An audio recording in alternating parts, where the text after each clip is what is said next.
दंगाइयों को मिटाने का काम कौन करेगा? दंगाइयों को? हाँ। दंगाइयों को तो हमारा लॉ एंड ऑर्डर खत्म हो गया है क्या? हमारा हाई कोर्ट खत्म हो गया है क्या? हमारा कॉन्स्टिट्यूशन। दंगाइयों को ऊपर वाला करेगा, नीचे वाला कोई नहीं करेगा। ना मोदी जी भगवान है, वो महाकाल के पुजारी जरूर हैं, महाकाल ही उन्हें संभालेगी। इतना कह के मैं अपने वाणी को विराम देता हूँ। नहीं, थोड़ा सा रुकिए, इधर आइए, इधर तो आइए। देखिए, ये सुनेंगे नहीं जी। आपने सवाल करा कि दंगाइयों को कौन खत्म करेगा। दंगाई कहाँ से पैदा होते हैं, ये मेरा आपसे सवाल है। आप ये बताइए दंगाई पैदा कहाँ से होते तो हैं? आप मेरे से ही पूछ रहे हैं। अभी तो मैंने सवाल ही वही किया, इन्होंने कहा शिक्षा, रोजगार, हर चीज। तो इसका मतलब मैंने यही पूछा कि दंगाइयों को फिर कौन रोकेगा? दंगाई पैदा कहाँ से होते हैं? हाँ। दंगाई ऐसे ही तो पैदा होते हैं कि आज जो हमारे देश का माहौल बिगाड़ रखा है, सिर्फ एक जाति के लोगों ने, और वो ये नहीं देखते हैं कि ये हिंदुस्तान हमारा एक ऐसा बाग है जिसमें हर तरह के फूल खिलते हैं। हिंदू, मुस्लिम, सिख, ईसाई और सब लोगों को अपने धर्म मानने का अधिकार है। और बाबा साहब ने हमारे ने जो संविधान लिखा है उस संविधान के हिसाब से चलने का सबको अधिकार है। लेकिन मैं एक बात कहना चाहूँगा कि देखो, राजनीति एक अलग चीज़ होती है। हमें तुम्हें ज़मीन पे रहना है, मैं आपका सम्मान करूंगा, आप मेरा सम्मान करोगे। अभी बहराइच वाले मुद्दे पे आइए। क्या लगता है आपको कि राम गोपाल मिश्रा को क्या कहीं ना कहीं से बलि का बकरा बनाया गया था? ये सर आपने बात पूछी, ये बहुत अच्छी बात है। राम गोपाल मिश्रा, अभी 4 महीने पहले उसकी शादी हुई थी। उस लड़के की जान गई है, इसका हमें भी अफसोस है। लेकिन उस लड़के के पीछे जो उग्रवादी थे उसे चढ़ा के दूसरे के घर में घुसाया और झंडा उतरवाया, झंडा फड़वाया और उसके घर में जाके उसकी माँ बहन से बदतमीजी करवाई। लेकिन उस सब के गुनाहों के सारा अंजाम राम गोपाल मिश्रा को भुगतना पड़ा। अब गोली चाहे किसी ने भी चलाई, उसकी जान चली गई। ना कोई नेता वापस ला सकता है, ना हम ला सकते, ना आप ला सकते। वो तो मर के चला गया। लेकिन ये चीज़ हमें सोचनी चाहिए कि नेता अगर जो भी जुबान से बोलते हैं उनकी बातों का कभी भरोसा नहीं करना चाहिए। नेता सिर्फ अपने फायदे के लिए बोलते हैं और अपना फायदा देखते हैं, जिसमें उन्हें फायदा होता है वही काम करते हैं वो। हमें तुम्हें जमीन पे रहना है।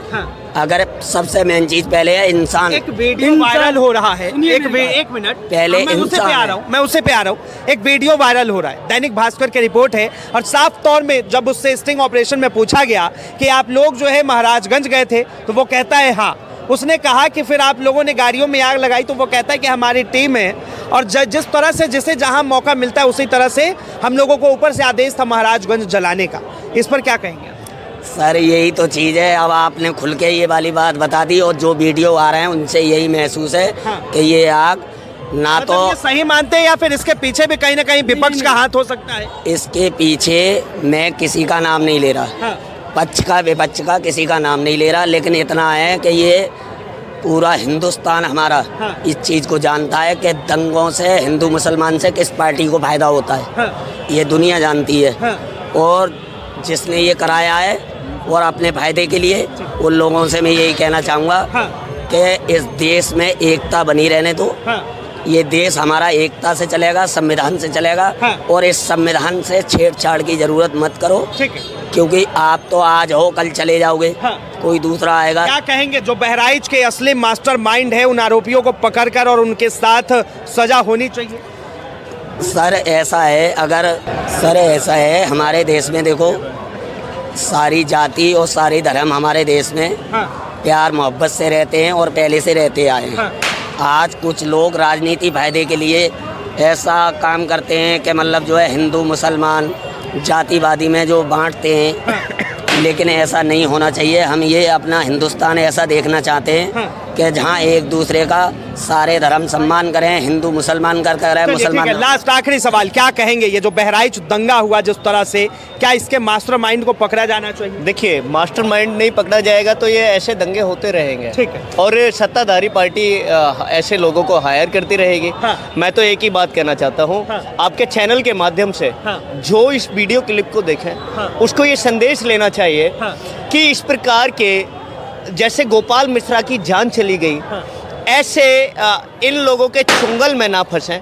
उन पेड वर्करों को मेरी गाइडलाइन है, एक स्टेटमेंट है उनके हित में कि आप इनके भड़काए में आकर इस प्रकार की वारदात को कभी भी अंजाम ना दें, क्योंकि आज जो है ना गोपाल मिश्रा की बात पूछने के लिए मुझे लगता है वो लोग भी नहीं गए जिन्होंने उसको हायर किया होगा।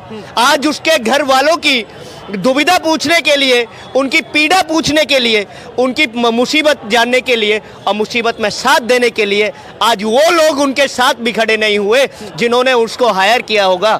मैं तो यही कहना चाहता हूं आपके चैनल के माध्यम से, इन लोगों से के चुंगल से, इन लोगों के चुंगल से बचने की कोशिश करें। और ये देश हिंदू मुस्लिम सिख ईसाई जिस प्रकार से हमारी बॉर्डर पर आर्मी, उसमें हिंदू भी होता है, मुसलमान भी होता है, सिख भी होता है, ईसाई भी होता है, सारे एक मैनेजमेंट में एक मैच पर बैठकर, एक डाइनिंग टेबल पर बैठकर ब्रेकफास्ट करते हैं, डिनर करते हैं, यानी खाना खाते हैं। भारत के अंदर जो है एकता बनी रहनी चाहिए, एकता बनी रहनी चाहिए और देश के मुद्दों की बात करनी चाहिए। देश के अंदर शिक्षा का मुद्दा, देश के अंदर बेरोजगारी का मुद्दा, देश के अंदर किसानों का मुद्दा, देश की एमएसपी, देश के अंदर अन्नदाता की एमएसपी का मुद्दा, देश के अंदर सीआरपीएफ के जवानों की इन्वेस्टिगेशन ना कराने का मुद्दा, इन बातों के ऊपर आपको जवाब देना चाहिए।